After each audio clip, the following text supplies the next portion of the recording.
Bumili ka ba ng bahay? Mga ka-property, bago po i-turnover sa atin ang ating nabiling bahay or condo unit, panoorin po muna natin ang video na ito. Good morning, good learning everyone. This is your Kuya Francis and I'm your Kuya Broker.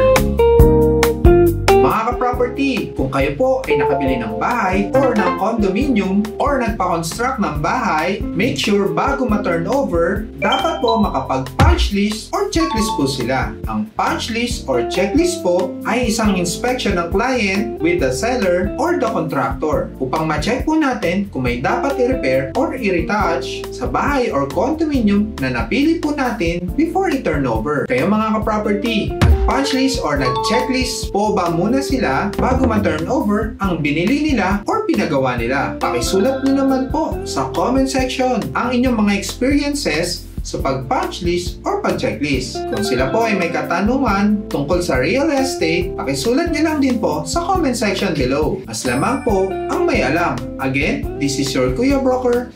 God bless po sa ating lahat.